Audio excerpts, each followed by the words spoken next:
Segunda parte de las noticias de la 8, gracias por continuar con nosotros. Estamos en plena mesa de actualidad, hoy protagonizada por Ignacio Ariz Navarrete y por Carlos Alonso de Linaje. Y hoy nuestro invitado es Miguel Vila, candidato por Podemos Burgos al Congreso de los Diputados.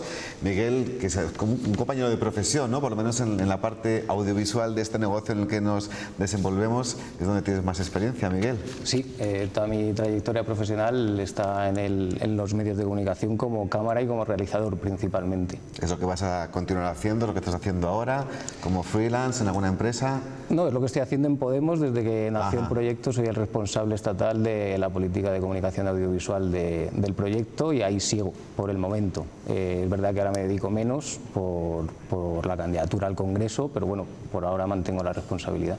¿Le molesta a nuestro invitado que le haya llamado el paracaidista? Entiéndase un término, al igual que el de cunero, al que se refiere uno cuando alguien va en una lista de una candidatura como la tuya por una circunscripción que no es la tuya, porque tú eres de Madrid. Bueno, en Podemos lo importante no es dónde has nacido, sino a quién te debes. Y lo decimos siempre, que en Podemos nos debemos a la gente. Para ser cargo público en Podemos tienes que pasar por un proceso de primarias y en este caso ha sido así, un proceso de primarias a nivel nacional en el cual Pablo Iglesias quiso contar conmigo en su equipo, en la lista que presentaba para el Congreso de los Diputados, cosa que para mí fue un honor y acepté. Y concurrí a esas primarias dentro de esa lista y bueno, recibí los apoyos de la gente suficientes como para encabezar la candidatura al Congreso por Burgos. Hablamos de unas primarias nacionales, tenemos que dejar claro que su formación, la formación de Podemos en Burgos, no pudo elegir a Miguel Vila para la candidatura de Burgos. No, elegía a los candidatos, los elegía a nivel nacional. A mí me apoyaron los ciudadanos de Burgos tanto como los ciudadanos de Valencia o Sevilla. O sea, no era por circunscripción, era de circunscripción única. No era circunscripción provincial, era circunscripción única. ¿Eso es por ser nueva política, por ser nuevo partido, eliminar las circunscripciones provinciales? ¿Por qué? ¿Por falta de gente? No, porque creemos que en estas elecciones nos jugamos mucho más que un gobierno de 4 años, nos jugamos la dignidad, el futuro del país y lo que presentábamos era una lista de país, de proyecto de país, un equipo para un nuevo proyecto de país. Pues lo tienes tan claro, ¿por qué tus compañeros de Burgos se enfadaron cuando supieron que venía alguien que no tiene nada que ver con esta provincia? Mis compañeros de Burgos no se han enfadado, de hecho. Sí, fueron críticos, cuando conocieron tu nombre. Bueno, yo lo que me he encontrado aquí ha sido un recibimiento de lo más cálido, o sea, no tengo ninguna queja en cuanto a mi candidatura. O sea, estoy además profundamente agradecido del recibimiento que he tenido y en la asamblea que tuvimos el otro día con el círculo no hubo prácticamente críticas a mi candidatura por Burgos, más allá de algún caso esporádico. En cualquier caso, eso nunca es problemático en Podemos. Allí iba para presentarme y para hablar con los compañeros y las compañeras, y así fue. Y ya digo que fue una intervención, yo creo, la que fue un poco crítica. Las demás fueron todas bien. Vienes a sustituir a alguien que sí que es de Burgos, como Pedro María de Palacio, que tuvo que presentar su dimisión. No vamos a recordar el porqué, ya lo dijimos en su día. ¿Cómo se encuentra Pedro María de Palacio? Porque él sí que es una persona muy cercana a Pablo Iglesias, amigo personal de hecho, con un futuro político que tenía, por lo menos en ciernes, bastante interesante y que se ha visto obligado a abandonar su profesión. ¿Cómo se encuentra en lo personal, Pedro María? Pedro María de Palacio decidió dimitir para aclarar una información que fue publicada en un medio de comunicación y que fue desmentida por las dos personas que eran implicadas, y no sé cómo se encuentra. Supongo que estará en eso, intentando aclarar la situación. Es decir, que si consigue algo vía judicial, que es lo que creo que me estás intentando decir, ¿es posible que vuelva a la vida política? No sé, es que no sé lo que está haciendo para aclararlo. Él dijo que decidía dimitir voluntariamente para no perjudicar al proyecto y para intentar aclarar la situación y bueno, yo respeto esa decisión y no sé qué es lo que está haciendo para aclarar la situación.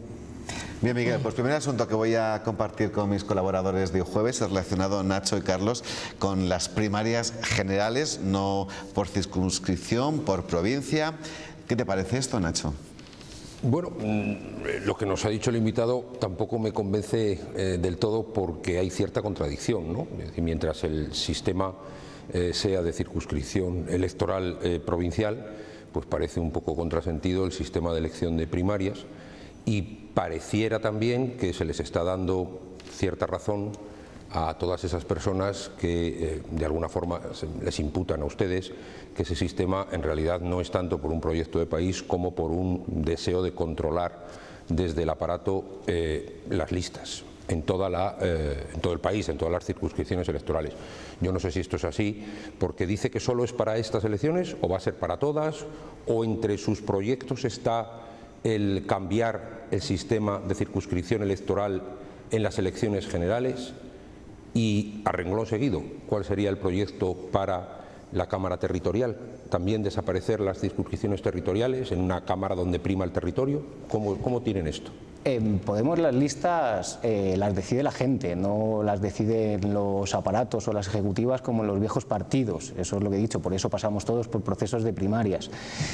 Presentábamos una lista de circunscripción única, una lista que creíamos que era un equipo para gobernar el país, un equipo para un nuevo pacto de país, para un nuevo país, y por eso la circunscripción era nacional y no provincial. Además, sí que creemos que la circunscripción, el sistema actual de circunscripción provincial, creemos que es injusto, creemos que está diseñado para beneficiar a los partidos viejos y a los partidos tanto al Partido Socialista y al Partido Popular, y nosotros no estamos de acuerdo con eso. Decimos que vamos a proponer una reforma del sistema electoral que amplíe la circunscripción al ámbito autonómico, porque de esta manera conseguiríamos un sistema mucho más proporcional del que tenemos por circunscripción y garantizaríamos de esta manera que los votos de los ciudadanos en España valieran lo mismo en un sitio que en otro, que ahora mismo no es así, desgraciadamente. Pero igual a los ciudadanos lo que les gusta es que les represente a alguien que tienen cerca, ¿no? Desgraciadamente, el hecho de haber nacido en un lugar o en otro no garantiza que esa persona vaya a defender los intereses, en este caso, de los burgaleses y las burgalesas. Y además tenemos ejemplos claros aquí en esta provincia. Por ejemplo, en el norte de la provincia, donde se está intentando llevar a cabo el proyecto del fracking, que la gente no le gusta, la gente está en contra de que se hagan, de que se lleve adelante esto. Los alcaldes del Partido Popular, incluso en la Diputación Provincial, votan en contra porque saben que la gente está en contra, pero luego los diputados en el Congreso y los senadores en el Senado, que son de Burgos, votan a favor del fracking sabiendo que los propios ciudadanos de Burgos están en contra del fracking. Es decir, lo he dicho antes, lo importante no es dónde has nacido, sino a quién te debes, y nosotros nos debemos a la gente, y en mi caso el compromiso con la gente y con los burgaleses y las burgalesas es absoluto. Y por supuesto voy a defender sus intereses. Pues tenemos un presidente de la Junta de Castilla y León que es burgalés y que se ha enfrentado al propio presidente del gobierno precisamente por su actitud ante el fracking y también con el asunto de los mineros de León. Es decir, que aunque luego en el Senado los diputados hayan llevado a cabo esa disciplina de partidos, su líder regional sí que se ha manifestado en contra. Hombre, no es de extrañar. Lo que pasa es que si tienes las manos atadas por un partido a nivel nacional y una disciplina de partido que al final va a permitir hacer lo que los ciudadanos no quieren que se haga, da igual dónde hayas nacido. Al final la disciplina de partido te va a obligar a votar lo que los ciudadanos no quieren, y eso es una cosa que en Podemos no va a pasar nunca porque el compromiso está con la ciudadanía.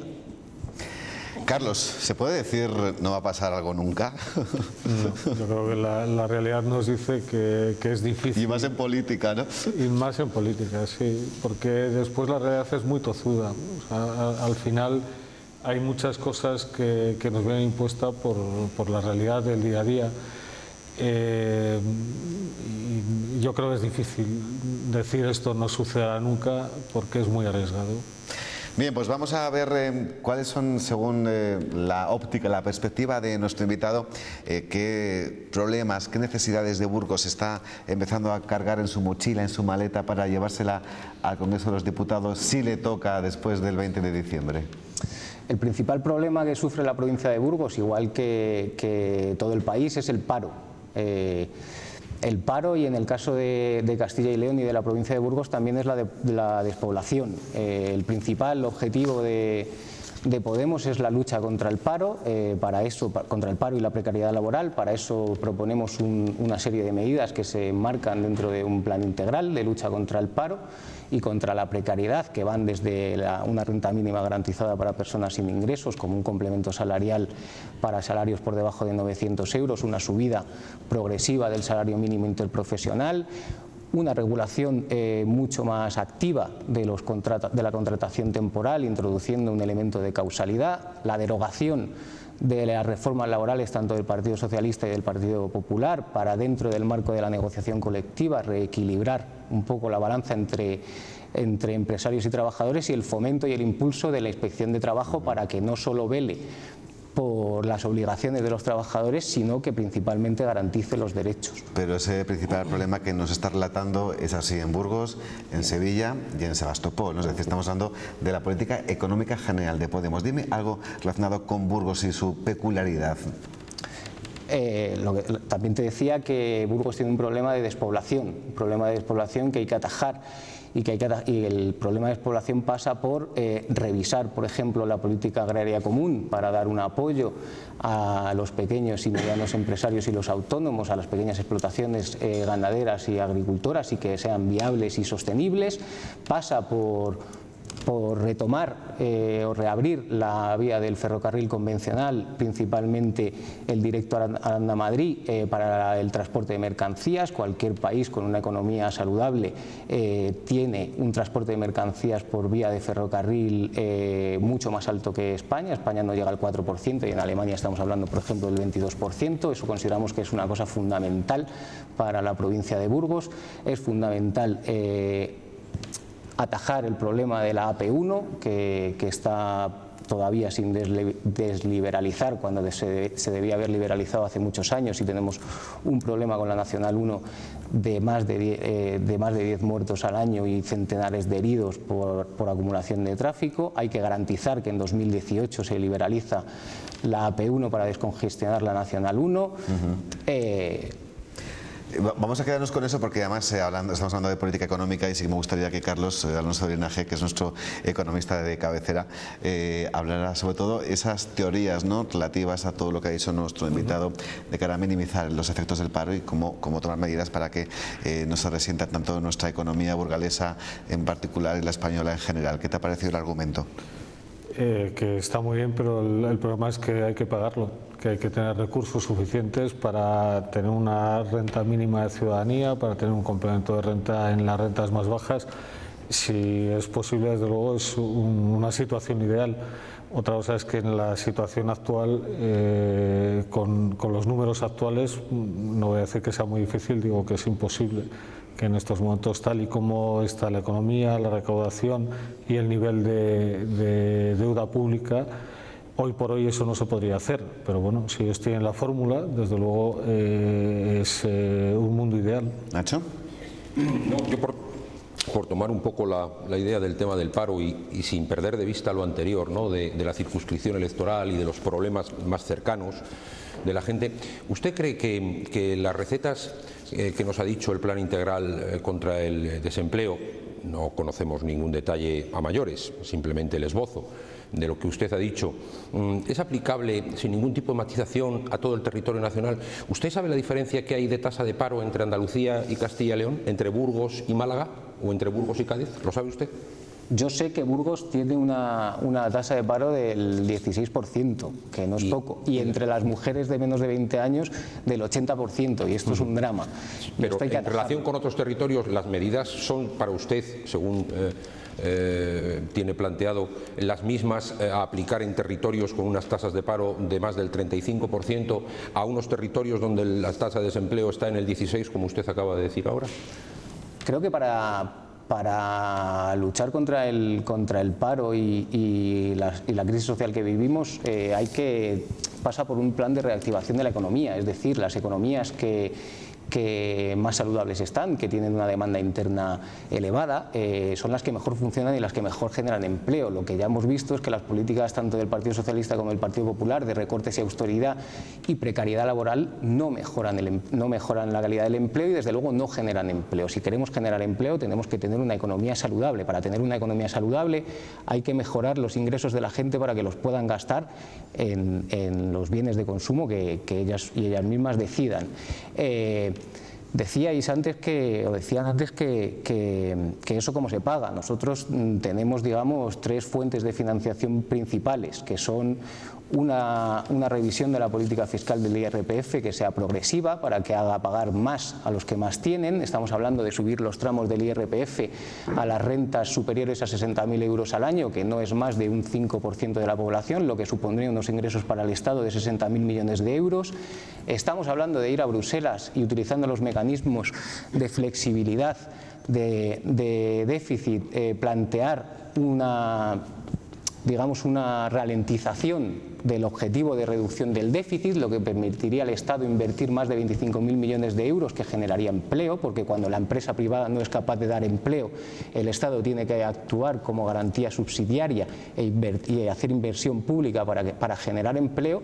Y tenemos otra fuente principal, que sería la lucha contra el fraude fiscal y la corrupción, una lucha real, dotando de medios a la agencia tributaria y a los inspectores de Hacienda, que según datos de la propia agencia tributaria, el Estado deja de ingresar por el fraude fiscal 60.000 millones de euros. Esas serían nuestras tres fuentes principales de ingresos para pagar esto que decía antes del plan integral contra la lucha de empleo. Por cierto, el programa de rentas que plantea Podemos, tanto la renta mínima garantizada para personas sin ingresos como la renta complementaria a salarios bajos, estamos hablando que tendría un coste de 15.000 millones de euros. Con las fuentes que he dicho tendríamos para cubrirlo. ¿Renta mínima garantizada sin ningún tipo de condición? Renta mínima garantizada para personas sin ingresos. Sí, y sin condiciones, o sea, para personas sin ingresos, que sería hasta 600 euros. Y con esto pretendemos atajar el problema de la pobreza y garantizar que todas las personas tienen unas condiciones mínimas para tener una vida digna. Lo digo porque hay casas en las que uno de los miembros está en paro, el otro ingresa, pero resulta que con todos los gastos esos ingresos se convierten o se comen el 85% de los mismos, y los ingresos reales que hay en esas familias son bastante precarios. ¿También esas personas estarían incluidas? Sí, hablamos de una renta mínima garantizada de 600 euros por persona, por unidad familiar, que sería del 30% para la segunda persona de la unidad familiar y del 20% para la tercera persona de la unidad familiar. Bien, Carlos, si tienes algo que decir para cambiar de asunto y dejarnos de números y de cifras. Solo digo una cosa, el tema de ralentizar los objetivos de déficit. Habría que pensar en la moralidad de gastarse los impuestos de nuestros hijos. Quiero decir, porque la deuda, no se nos olvide que lo único que estamos haciendo es anticipar el gasto de los impuestos que pagarán nuestros hijos. Entonces, desde mi punto de vista, incluso desde el punto de vista moral, es inmoral gastarse el dinero de los tributos del futuro de las personas. En estos momentos hay prácticamente el 100% del PIB. No le vamos a acabar de pagar nosotros, los que vivimos ahora, les acaban de pagar nuestros hijos para gastos actuales y gastos pasados. Desde un punto es inmoral que una reforma constitucional pactada por el Partido Socialista y por el Partido Popular, que antepone el pago de los intereses de los acreedores al pago de los servicios sociales, que al final garantizan el estado del bienestar. Yo veo eso mucho más inmoral que plantear una reducción o una ralentización del objetivo de déficit para precisamente invertir en servicios sociales. Sí, pero al final yo me estoy gastando el dinero de los impuestos de generaciones futuras, porque yo estoy endeudándome sobre la base de que alguien pagará esa deuda. Lo que estamos haciendo ahora es gastarnos el dinero de las generaciones futuras en pagarle a los acreedores. También lo estamos haciendo. Nosotros hablamos de un proyecto de país precisamente que invierta en sectores productivos de alto valor añadido para que nuestros hijos tengan un futuro garantizado y un trabajo digno. De todas las formas, habría que concretar con mucha precisión en qué parte de esa reforma legal, ve usted que se antepone el pago de los intereses a los acreedores a costa de los servicios públicos, porque en España los servicios públicos y los servicios sociales, con los ajustes que ha tenido que hacerse, se han mantenido y sostenido muchísimo mejor que en otras economías que no han sabido controlar precisamente esas finanzas de las que hablaba Carlos. Tenemos que dejarlo aquí porque estamos hablando con una formación emergente, entre comillas, porque ya no es tan nueva para el común de los mortales, y siempre que hablamos, por ejemplo, con Podemos o con Ciudadanos, surge el término de nueva política, con PP y PSOE parece que surge el término de vieja política, y es que la ministra Pastor, que ya les hemos contado, ha estado hoy en Burgos, invitada por Diario de Burgos e Ibercaja, y luego, aunque vamos a profundizar en lo que ha dicho en cuanto a infraestructuras, algunas de las que ha nombrado también nuestro invitado, pero se ha pronunciado sobre eso, sobre la nueva y vieja política. Es lo que ha dicho. Parte de la política es espectáculo, y parecería que si no vas a un plató es que no sirves para la política. Ahora hay la vieja política, se dice no, hay que cambiar la vieja política por la nueva política. Y yo me pregunto, pero ¿qué es la vieja política frente a la nueva? ¿No será mejor hablar de la buena política frente a la nadería política o a la mala política? Pues una reflexión que dejaba en nuestra tierra la ministra de Fomento hoy. ¿Algo que decir, Miguel Vila? Porque es clara alusión a esas nuevas formaciones emergentes. Es sorprendente que hable de que salir en un plato de televisión es malo en política, cuando yo creo que es una de las mejores formas que tienen los ciudadanos para ver y para comprobar y contraponer los argumentos que tienen cada una de las formaciones políticas, que al final les va a ayudar a decidir su voto.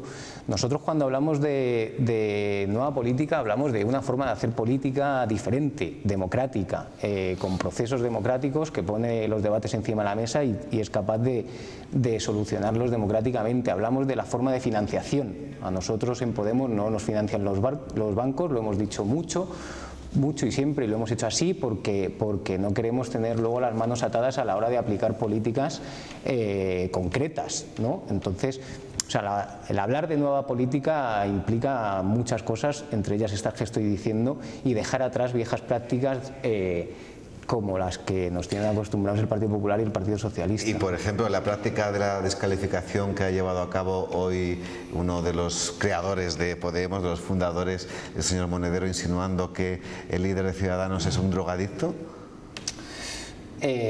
No he tenido el placer de ver... Se lo digo ya, textualmente ha dicho Monedero. Le noté como eso que a veces te pasa, como que has hecho algo y estás muy excitado. Y evidentemente pues el líder Rivera ha dicho que jugar con las mentiras y descalificar al adversario es reprobable y pide que no se atente contra su honor. Bueno, si considera Albert Rivera que se ha atentado contra su honor y su dignidad, que haga lo que crea oportuno y a mí me parecerá bien. No creo de todas maneras que nadie en su sano juicio pueda pensar que Albert Rivera tenga un problema con las drogas. Ahora bien, si él considera que se le ha faltado al honor, que haga lo que tenga que hacer. ¿Cree que les va a pasar factura no haber estado en el bloque nacional contra el pacto antiyihadista? ¿Tan solo su formación a Izquierda Unida se han desmarcado? Podemos ha apostado en todo momento por la unidad frente al terror y frente al terrorismo, y por la paz. Hemos propuesto al resto de partidos políticos una convención, una hoja de ruta para conseguir la paz, que también le ha hecho llegar Pablo Iglesias al presidente del Gobierno, Mariano Rajoy, en la que se proponen una serie de medidas que creemos que son fundamentales para conseguir el objetivo último, que es la paz, y no volver a ver imágenes como las que vimos hace 2 semanas en París o hemos visto en otros momentos. Creemos que no solo la política de bombardeos, que es una política muy parecida a la estrategia que aplicaron Bush y Blair en la famosa foto de las Azores, creemos que esa política se ha revelado ineficaz para acabar con el terrorismo, y nosotros planteamos otra serie de medidas que creemos fundamentales para conseguir la paz, que pasan por cortar las vías de financiación al ISIS, que pasan por revisar los acuerdos comerciales de venta de armamento a países que se ha demostrado que financian al ISIS, pasa por reforzar los servicios de inteligencia y los cuerpos y fuerzas de seguridad del Estado, y principalmente y fundamental por preservar nuestros derechos y garantías constitucionales, porque si cometiésemos el error de cercenarlos, estaríamos en el campo de los que los terroristas nos quieren llevar, y Podemos por ahí no va a pasar de ninguna de las maneras. Bien, pero Dios no lo quiera, si ocurre un atentado próximamente en España, ese argumento no se lo van a comprar, ¿eh? Dios no quiera que haya ningún atentado en España ni en ningún otro lado. No, hablamos de España, evidentemente, porque estamos nuestra aquí, apuesta por la unidad obviamente. y por la paz es total y sin fisuras. Nacho. Una aclaración es que no me ha parecido entender. El tema terminológico y conceptual es muy importante, en todo en la vida, en el derecho, en la política, en la economía. Hablar con precisión de las cosas. Usted se ha referido a paz porque considera que hay una guerra. ¿Usted considera que el acto del viernes, hace 2 viernes en París, eso es un acto de guerra? Lo considero un acto terrorista. Es que digo, no sé, porque tiene que buscar la paz Occidente. Lo considero un acto terrorista. Ahora creo que Occidente tiene que buscar la paz, por supuesto, pero considero el acto de París un acto terrorista y mi objetivo y el objetivo de Podemos es acabar con los actos terroristas y para eso proponemos una serie de medidas que además pasan por pacificar zonas en conflicto que alimentan, digamos, a estos grupos terroristas. Y mi objetivo era que ustedes conocieran a Miguel Vilal, candidato por Podemos al Congreso de los Diputados. Ha sido un placer recibirle, Miguel, y Encantado. adelante con esta candidatura y como les deseamos a todos los